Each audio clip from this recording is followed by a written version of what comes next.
Sometimes we may think, the prosthesis it's not okay, but it's provisional, we take care. No, it's very important for the survival of the implants, okay? Đôi khi mọi người có thể nghĩ rằng đây chỉ phẫu tạm thôi thì nó cũng không có quan trọng lắm đâu, nhưng thực ra thì cái phẫu tạm rất quan trọng, nó ảnh hưởng đến cái sự thành công của điều trị của chúng ta. And we see the picture of the upper foreload with the provisional. Và chúng ta thấy là bệnh nhân sau khi làm foreload ở hàm trên. Another case, bimaxillary case. Một ca khác mà chúng ta sẽ tiến hành làm trên hai hàm.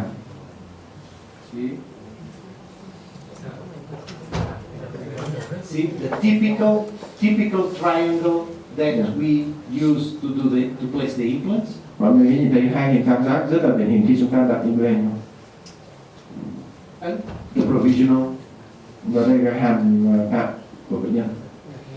Before and after. Hình ảnh trước và sau.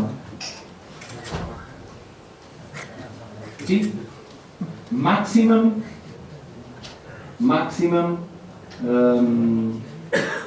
how do you say Maximum bone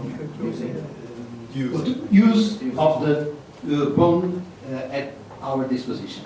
Mọi người có thể thấy là ở đây chúng ta đã sử dụng tận dụng tối đa toàn bộ khối lượng xương chúng ta có để đặt implant. Now, a very atrophic case. Look at this man. Đây là một cái ca tiêu sừng rất là trầm trọng. Cases where the nerve is at the top. Và ca này thì có dây thần kinh ở ngay phía trên đỉnh sống hàm. And let me tell you that you can do fixed rehabilitation in 100% of the mandibles, or if you prefer 99.9.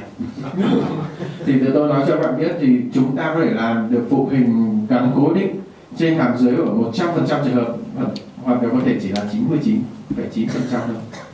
Because even if you have the maximum resorption, that is this, thì cả bạn có hiện tượng tiêu xương nhiều đến mức độ như thế này đi nữa, there is always bone here.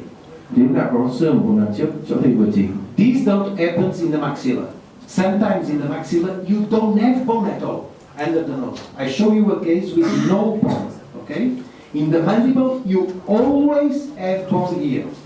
Với hàm trên thì đôi khi chúng ta sẽ gặp một số cái hàm vùng đằng trước nó không gặp một tí xương nào, nhưng với hàm dưới thì khác. Lúc nào không có xương ở vùng hàm dưới ở vùng cẳng. Okay. So in these cases, I do the incision, but I do a vertical incision in the middle line. Ở căn này tôi tạo một đường rạch, nhưng mà cái đường rạch giảm căn tôi rạch ở đường Because giữa chính giữa. I like to open from the medial aspect to posterior aspect. Bởi vì tôi muốn mở rộng cái vạt từ phía trước ra vùng đằng sau hơn cái ca này. Because I must go slowly to find the nerve. Bởi vì ca này tôi phải đi bóc tách rất là chậm để tìm được cái ống thần kinh. And sometimes I cannot do the strict protocol. For example, in this case, I prefer to do the anterior implants first. Đôi khi thì chúng ta sẽ phải thay đổi protocol một chút. Ví dụ như ca này tôi đã phải đặt hai implant vùng đằng trước chứ không phải implant vùng đằng sau. And this is not an everyday case. Thì cái ca này không phải ca chúng ta gặp hàng ngày nữa. Then the posterior. Sau đấy đặt implant vùng đằng sau. This is to show you the importance of this guide on the abutment. Yeah. Okay, because you can see that is very well aligned with the upper teeth. Okay. Thì ở đây một hình ảnh cho các bạn thấy cái sự tầm quan trọng của cái gai gắn trên cái môn tia abutment này. Nó giúp cho chúng ta định vị được cái vị trí của cái abutment dựa theo cái vị trí của răng đối diện. You see, the direction is very well aligned with the upper. Các bạn có thể thấy cái hướng của cái môn tia abutment này rất là hợp lý với cả răng đối diện. So the 4 implants. Đặt đủ xong 4 implant. Impression copings. Chúng ta lấy dấu. And that's it. You have this work on the lab in which the technician selects the provisional cylinders. Đây công việc trong labo. The reinforcement. Thì phải cái kỹ thuật viên sẽ lựa chọn cylinder và liên kết với nhau. Liên kết cylinder. And this is the provisional.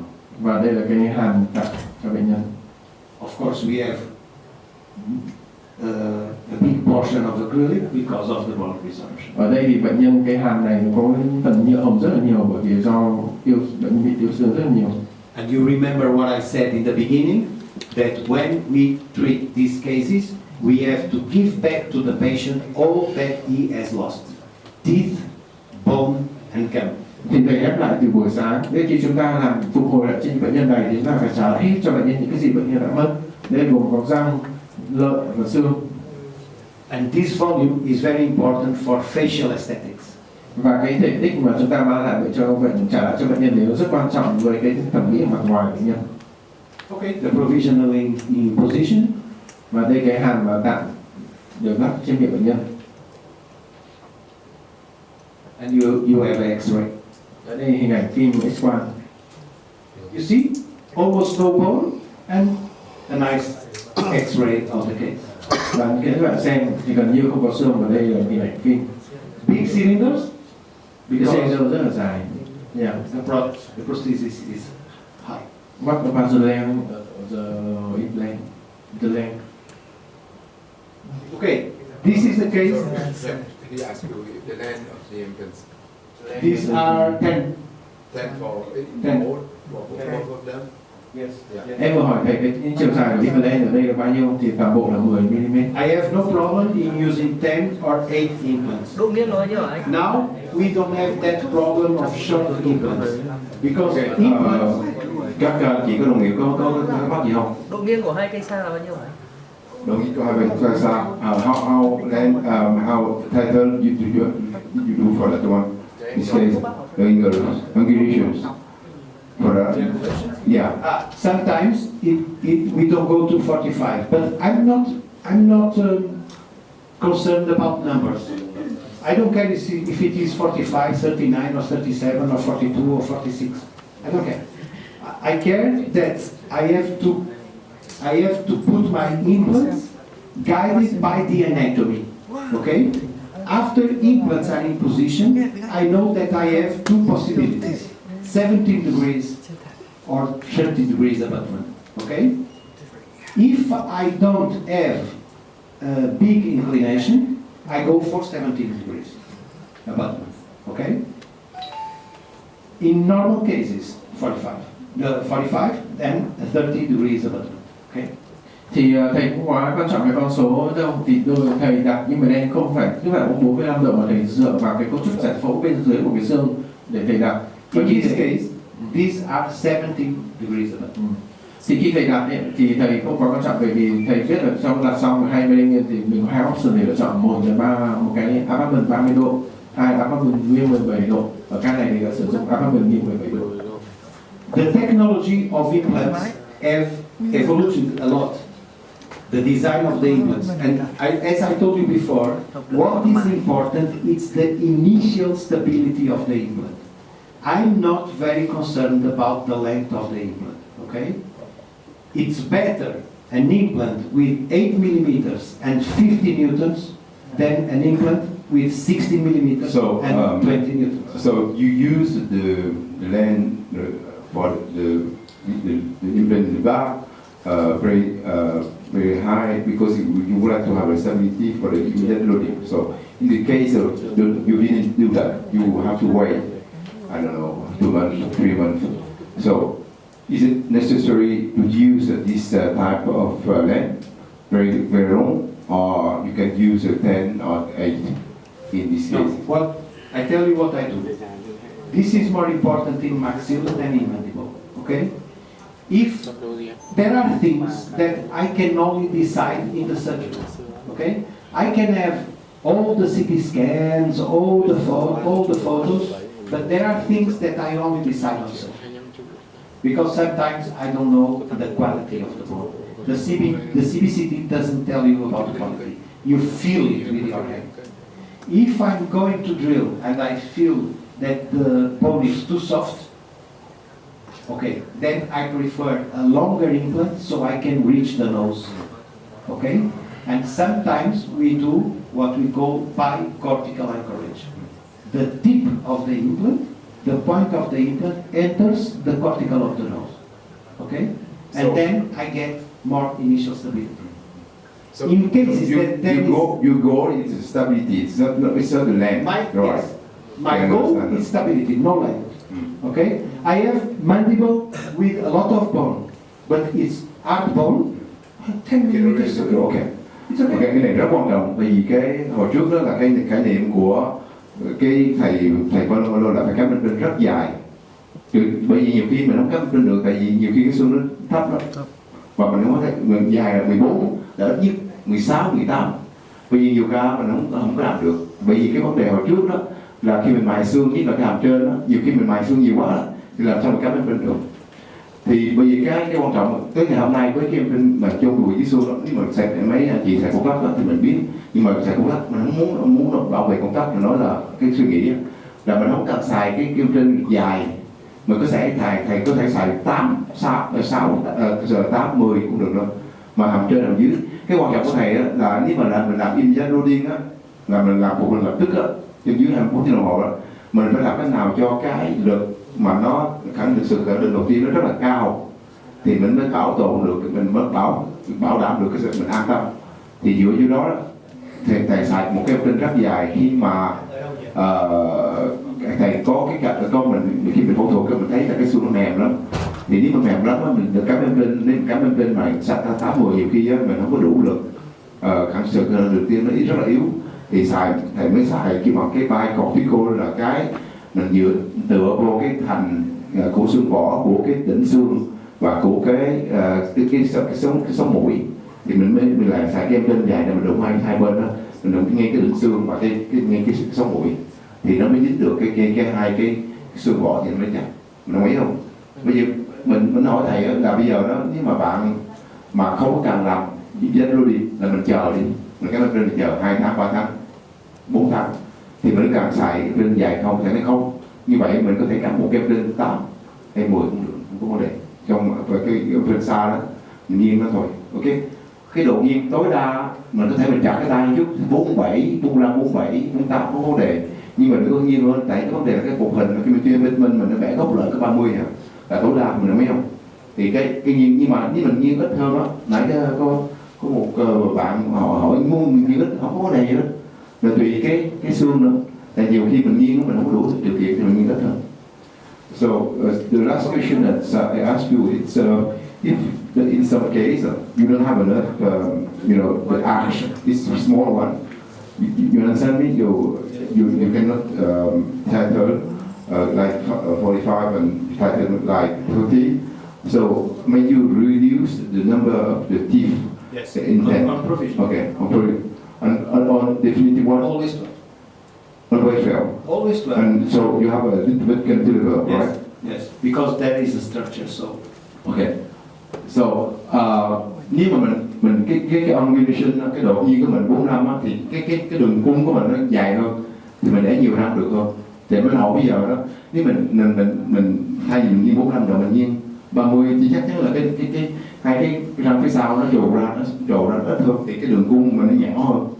Thì khi mình làm một hình đó mình có thể mình giảm lại, tại vì mình cái tuyệt đối mình cắm là có cái bói á, cái cantilever đó thì mình giảm lại cái lượng số khung răng được không? Thì mình làm 10 răng thôi.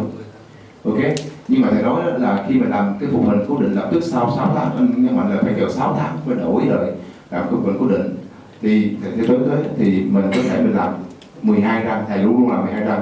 Cái cantilever, cái bói nó dài hơn nhiều hơn chút cũng không sao hết, tại cái xương đã tương hợp với cái implant rồi và nó rất là an toàn trong miệng. Ok, rất quan trọng cái đó. Let me tell you one thing, important thing. Forload is not for implants. Forload is not a technical, it's not a surgical technique. Forload is a concept. And forload only makes sense if you do immediate loading. Để tôi nói cho các bạn biết thì forload không có nghĩa là chỉ đơn giản cắm mỗi implant hay mà forload nó là một concept ở đây mà điều rất quan trọng đấy chính là chịu lực tuyết thủy. Let me tell again, forload is a concept of treating patients. And it has another concept attached to it. It's the immediate loading. If you don't want to do immediate loading, if you think, okay, I'm gonna treat my patients with implants, but I'm not confident about immediate loading. I don't want to do immediate loading. Don't do for load. Do conventional technique. Thầy đã nói nhắc lại cho mọi người một lần nữa. Nên khi chúng ta không có chắc chắn về cái tay nghề chúng ta hay về chất lượng xương của bệnh nhân, mà chúng ta không muốn cho bệnh nhân giảm được tức thì đừng có làm full load như thế này, mà chúng ta sẽ làm theo cái cách truyền thống, cách thông thường chúng ta làm. For load is everything about no graft, good initial stability, immediate load. For load gồm tóm lại cho 3 điểm sau. Thứ nhất là không cách xương, thứ hai là độ đỉnh sơ khởi ban đầu tốt, và thứ ba là tải được tức thì. So, I tell you that in mandible always we have bone. In maxilla sometimes we don't have bone. I don't know if you are familiar with Kelly syndrome. Kelly syndrome is when you have a patient with no teeth on upper jaw that uses a removable denture but has natural teeth on lower jaw. So, during mastication, there is a lot of pressure on the prosthesis and there is a resorption of the anterior maxilla. And the anterior maxilla stays like this. This is called Kelly syndrome. Thầy sẽ chỉ cho mọi người một trường hợp gọi là cái hội chứng canin. Tức là một số vài trường hợp chúng ta sẽ thấy là xương hàm trên bệnh nhân không có một chút xương nào. Nên trong hội chứng này mà hàm dưới bệnh nhân vẫn có đủ răng. Khi bệnh nhân ăn nhai thì thông thường hàm trên sẽ có một cái hàm tháo lắp ở phía trên, nhưng cái răng phía dưới này nó sẽ tạo một cái lực lên hàm trên và gây tiêu xương với phần xương bên dưới, cho cái phần xương hàm trên nó gần như không còn một tí xương nào nữa. You see, this patient, this lady, has a lot of bone, but if she wasn't using a removable prosthodontics and upper jaw for a long time, she would have the bone like this. Như And the bone is there, it's in the nose. Như người phụ nữ này thì các bạn thể thấy hàm dưới có rất nhiều xương, nhưng mà do bà đã sử dụng cái hàm tháo lắp trong thời gian quá dài rồi, nếu bà không sử dụng cái hàm tháo lắp thì cái phần xương ở bên trên của bà ấy có thể nó vẫn sẽ ở mức ngang bằng như thầy vừa vẽ. So, I go to the CT scan, to the 3D. You see the 3D? You see the bone? Đấy, bạn có thể thấy cái hình ảnh ở trên phim 3D, bạn thấy cái phần xương nó chỉ còn ở phần nền mũi này. 1-2 millimeters of bone. Nó chỉ còn 1 đến 2 mm xương thôi. Okay, mandible, no problem. Very easy case. Vòng hàm dưới thì không vấn đề gì cả, một ca rất là dễ. Maxilla, very difficult case. Hàm trên thì một ca rất khó. You see? No bone. Các bạn thấy không, hàm trên không có tí xương nào. This is the smile. Đây nụ cười. I studied the case very well. Thầy nghiên cứu ca này rất là kỹ. And my plan was to put implants right on the side of the nose. Thì kế hoạch của thầy là thầy sẽ đặt implant dọc theo cái thành bên của cái mũi. So instead of putting the anterior implants on the laterals, I go more to the canine position. Thì thay vì đặt hai bên của đằng trước ở vùng răng cửa bên thì thầy sẽ đặt hai bên vùng răng của đằng trước ở vị trí răng nanh. You see? Các bạn có thấy không? Nose. Đây chính là nền mũi. And I tell the patient, this is a difficult case. I don't know what I'm gonna encounter on this, so I don't do immediate loading. I tell you, I think I'm not gonna do immediate loading because I don't know what I'm gonna find, and I'm gonna use shorting. Và tôi đã nói trước với bệnh nhân đây một ca của bà rất là khó, thì tôi không biết là tôi có gì bên dưới cho nên tôi lật ra, nên ca này thì tôi nghĩ tôi không cho tải được thì và tôi sẽ sử dụng implant ngắn. Okay, you see, this is the nose, this is nasal. Các bạn thấy cái phần đánh nền mũi không? So I put it here. Rồi tôi đặt implant ở đây. The posterior is okay.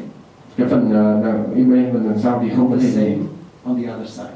Và So cũng you tương tự see that cho vùng đối diện. comparing to the other cases, there is more distance in the anterior.